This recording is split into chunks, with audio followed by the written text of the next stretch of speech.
Hi, and welcome to my channel, and welcome to me, talking about a subject that's very close to my heart. Saving money.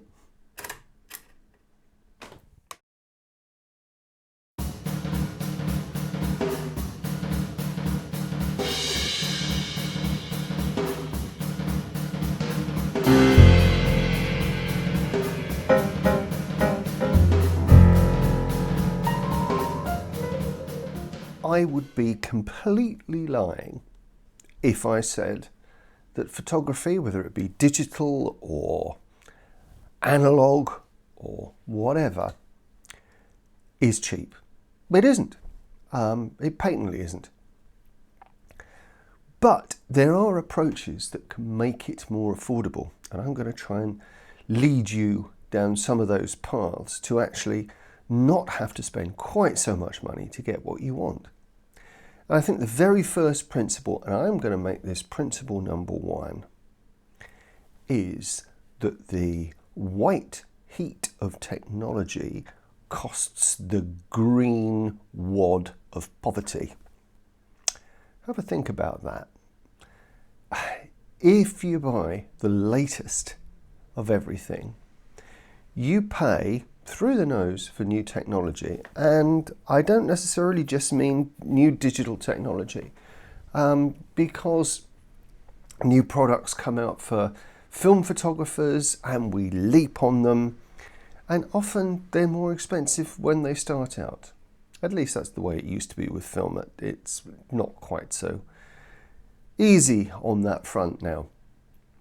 But remember, if you buy the latest gear, you're going to pay the top prices. There's actually a sweet spot, and computer nerds know all about buying the sweet spot of technology. And I use that when I'm buying my computer gear that obviously this video's edited on and that my photographs are edited on. Buy something that was top of the range a few years ago. That's actually the best idea. I have an old graphics server type computer, which has got a massive 48 gigabytes of RAM and more cores in its processor than you can throw a stick at. And I think it cost me around £300. It barely grunts when I throw a video file at it.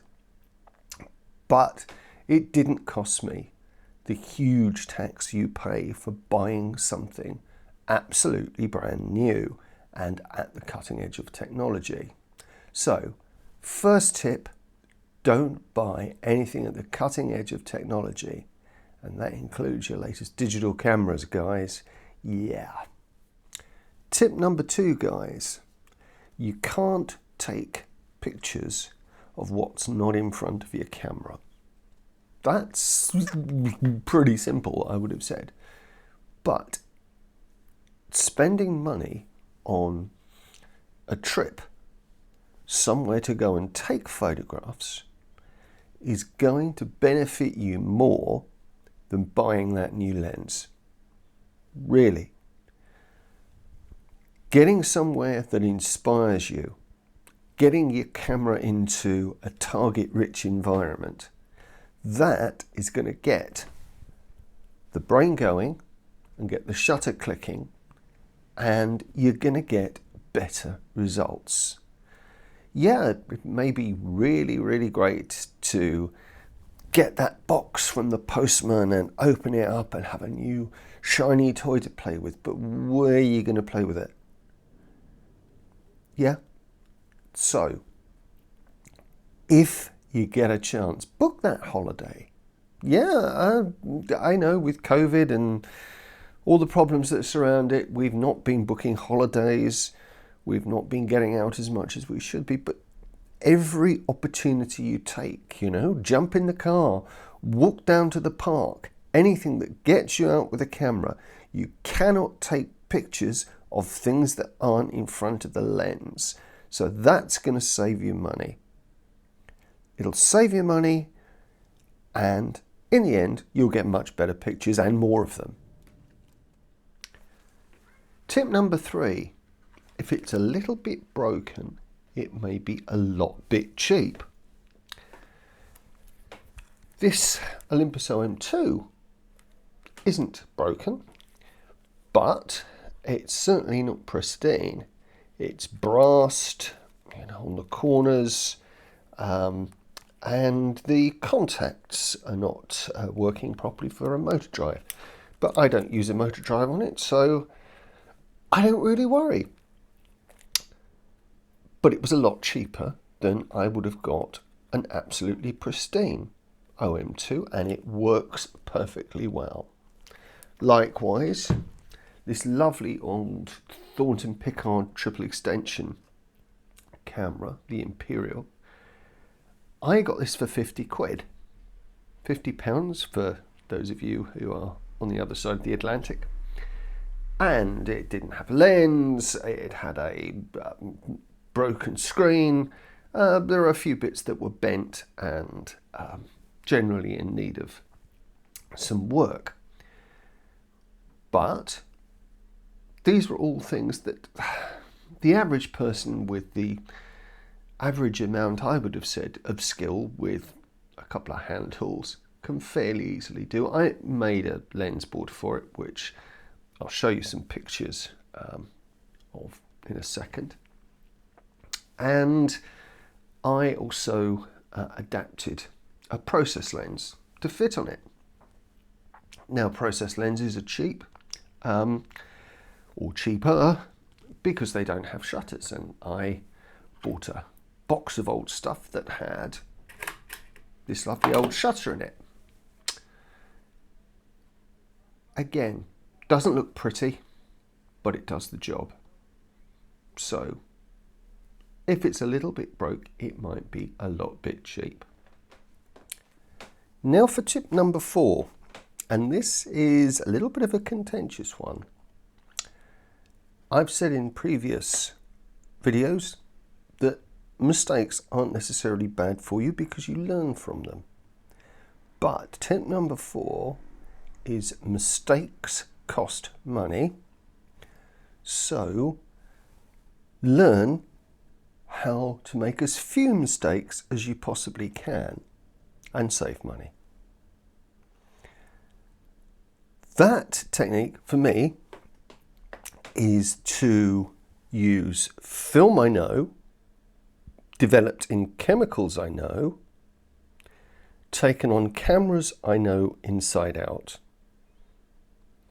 That gives you the very, very best chance of getting results. I learnt this the hard way as a professional photographer earning my living, but I spent most of my photographic career shooting on one film, and that was Ilford HP5. It could have been any film, it doesn't really matter. And I knew that film inside out under any circumstances. I seldom needed to use a light meter. I did use a light meter, but I seldom needed to because I knew that film so well. These days, I mostly use Fomapan, and I mostly use Ilfotec HC Developer. If I make mistakes, I know that it won't be caused by the developer I'm using, and it won't be caused by the film stock I'm using. So then it's just down to making sure that the Mark I noggin is up to speed. So tip 4 is use stuff you know and trust, and therefore minimize mistakes, and the ones that you do make you can then learn by. Tip number 5, and this one is for digital shooters. Unless you are going to crop like crazy, megapixels really don't mean anything, and we all fall for the hype from the camera companies. And yeah, they bring out some fantastic products, and yeah, 50 megapixels, oh man. But again, I was a professional theatre photographer, And I was shooting with a Nikon back in the early 2000s that had, I believe it was around a 6.5 megapixel sensor. Those images were blown up and pasted across the front of theatres. Just a thought. But if you do the cropping in here and use all the image, then you don't really need massive amounts of megapixels. Even shooting my big 5x7 cameras, I don't tend to crop them hugely. I do all the composition on the screen and then just maybe a little bit of tidying up in post.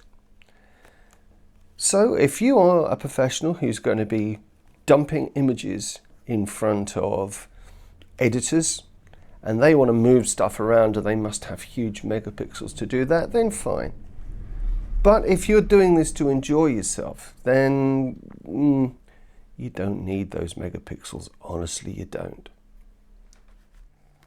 And now tip number 6, and this final one is going to be for film photographers. Yeah, I'm showing a bit of bias here. And that's going to be buy a fridge. Now that's a strange thing, I know, but this lovely pack of Kodak Portra 160 is actually cold because it's just come out of my film fridge. It only needs to be a little under-counter fridge, and I would tend to get a proper fridge, not a beer cooler, because they get a little bit colder. And they are usually under £100. You find offers on them, and it's more friendly to your partner, not taking up most of the room that would have vegetables and pate and last week's roast chicken in with your film, because that can just make you unpopular. Get a little fridge and you can buy film when it's available, because analog film now tends to be made in batches, and you'll see a lot of the suppliers have sold out on things because when their stock's gone, they have to wait for a new batch to be made and marketed.